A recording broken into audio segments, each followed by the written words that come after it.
Yo, what's going on YouTube? Jan Moses here back with another My Team video. Now this one should be a pretty quick one. I guess we'll put this into the blueprint series or whatever I end up calling this series, where I basically go over my thoughts on what's happening in my team currently, maybe make some predictions as to what is going to come in my team in the near future, hence the blueprint series, right? We're making a blueprint, a roadmap for what we're going to expect, and as we do that, we're going to prepare for that in the present. So you can see right here, I was going through my agendas, and I'm trying to quickly go through this because I'm watching the Giants on Sunday Night Football, and they're about 5 minutes away from kicking off the third quarter. So I completed a number of agendas this weekend, just really trying to tie up a lot of loose ends when it comes to agendas that are pretty old and some that are very, very new. Like I completed the Dwayne Wade Pyramid of Power agenda. I really enjoyed it. I need to see what my sapphires that I graded come back as, because I'm going to try to sell the sapphires that I bought to do the Pyramid of Power.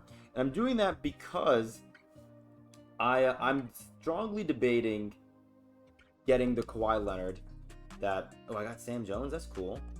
I'm sure he's not gonna play on my team at all. This card, Ruby Mitch Richmond, he might. Before I talk about the Kawhi, I do want to very briefly talk about the schedule that my team has in place regarding these agendas, such as the one for Mitch Richmond today, for the Ruby Steve Nash yesterday. I want to just first and foremost say, I complained about this before when I was covering the Fast Break collection. I am not a fan of 2K gatekeeping some of these agendas for 24 hours or whatever they were doing in, the case of the Fast Break, which I think in the case of Fast Break, you had until the Friday to get the Clyde Drexler, but then you only had through the weekend to get the Draymond Green by doing some, from what I read about on the My Team subreddit, relatively difficult challenges or very annoying or tedious challenges to complete, such as getting a triple-double. Just not a fun challenge to do for a card that really isn't all that good unless you have that Diamond Steph Curry, which you need Hall of Fame credit card for. In terms of the other agendas that are coming out this week, though, that are going to be 24 hours each, tomorrow we have the Ruby Kyle Korver, which I know is a very popular card amongst people that play Salary Cap and TT Online. So expect to see a ton of Ruby Kyle Korver in TT Online after tomorrow. After that, you have the 2K Day Amethyst Al Horford coming out on Tuesday the 17th. Ruby Steve Francis coming out on Wednesday the 18th. And then on October 19th, which is the last day of Season 1, we're getting Ruby Amari Stoudemire, who, if you got the Steve Nash from yesterday, October the, 14th, they have a dynamic duo together, which is pretty cool. So that's what we have to look forward to in terms of agendas. Now that I read all that off to you, the Mitch Richmond's pretty cool. I mean, it's nice that 2K is giving us the opportunity to go ahead and get some of these players that are pretty popular this year in my team. I think that's pretty dope. I want to take a look at the grades that I got back on these sapphires. Let's see. So basically, you need a 10 to make back more than what the card went for. So basically, to make back the MT that I paid. If I get more than 1-7, I'll be pretty upset. Let's see what we get here. We get 1-7. That's already very depressing. Here we go again. We get an 8. And right here, we get a 9. All right, that's pretty cool. 7, 8, 9. I mean, the Joe Harris isn't that cool. Clint Capella's grade is okay. That Mo Peep, pretty nice. I will gladly take a 9. I may create another order. And when you do this for the Sapphires, I highly recommend grading them 3 at a time. So like right now, I'm going to go back to Sapphire, and I'm going to grade Joe Harris again. And then I'm going to go ahead and I'm going to grade that Tony Parker.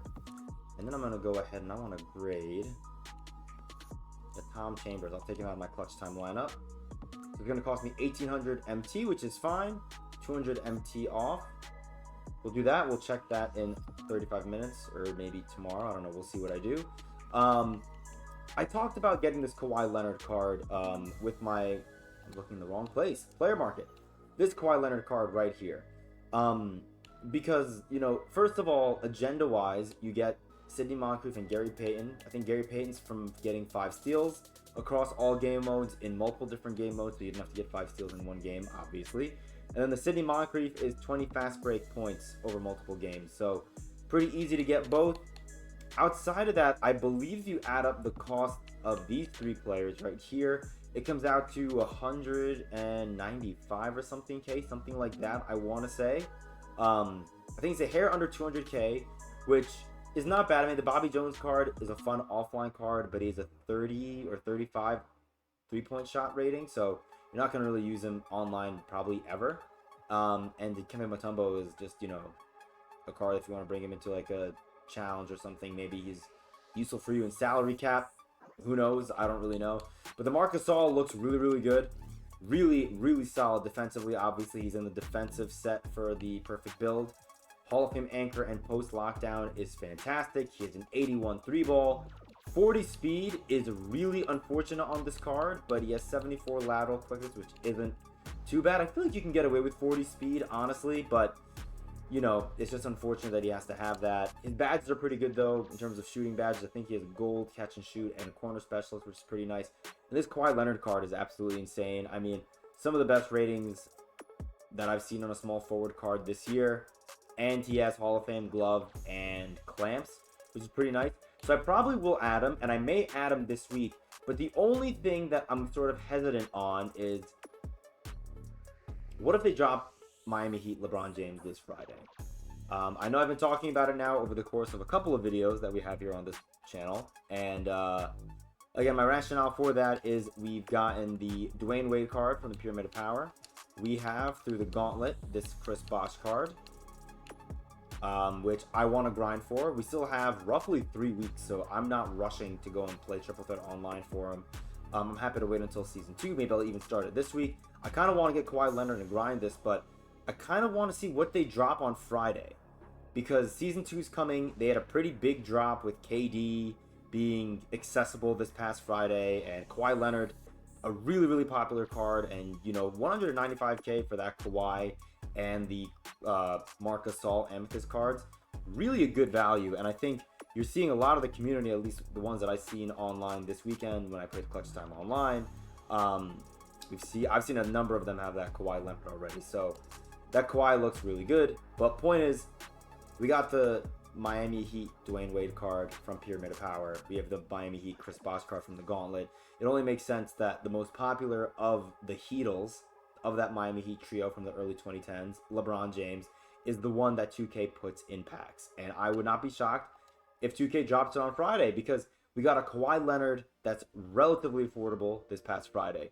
We have a Kevin Durant card that's incredible. I think the best card in the game by far. That is not that easily accessible. You have to spend, what is it, $200 to get him? It would make all the sense in the world for 2K to drop a Diamond LeBron James. And if he's not in packs, they make him a collection reward like they did with the Kevin Durant card. I would not be shocked. Should they do it? Absolutely not. I think they should give Kevin Durant some time to breathe as like the top card in the game. But I just think that Miami Heat LeBron James card is coming very, very soon. And I could see him coming out this Friday, potentially. The lineup, I don't even know if I have my lineup fully fleshed out yet. I really don't. Right now I have Kyrie and Dwayne Wade in my backcourt, but this could end up being Dwayne Wade and Mitch Richmond once I get his Evo. And then Kyrie would come here in the place of Isaiah Thomas, who I'm just using for Celtics assists to get that Rajon Rondo card. I don't think this Sam Jones is going to do anything for me. 19 badges. And, I mean, Deadeye is not bad, but I don't think you're going to do anything for me, Sam Jones. I'm sorry. 81 speed, 79 lateral. No, thank you. Not interested in that. I like this DeMar DeRozan. I like the Dominique. They both have low three-point ratings, the DeMar especially, but I'm greening with both of them pretty routinely. I love their releases. They're really good. And this Kevin Love card is pretty good, too, but if I get Kawhi and I get Marc Gasol, then Gasol will probably slot in here. Kawhi will slot in here. And then maybe I'll run someone else at point guard. I could even just not run Kyrie at all. I don't know. I like Kyrie Irving for offline, but I feel like I like my point guard to be a little more defensive-minded and less of a scorer. So I may even opt to run Baron Davis, who I have, because I think that Baron Davis card is really damn good. He has gold interceptor, gold clamps, this card's an absolute menace, and I think he could be really damn good for us.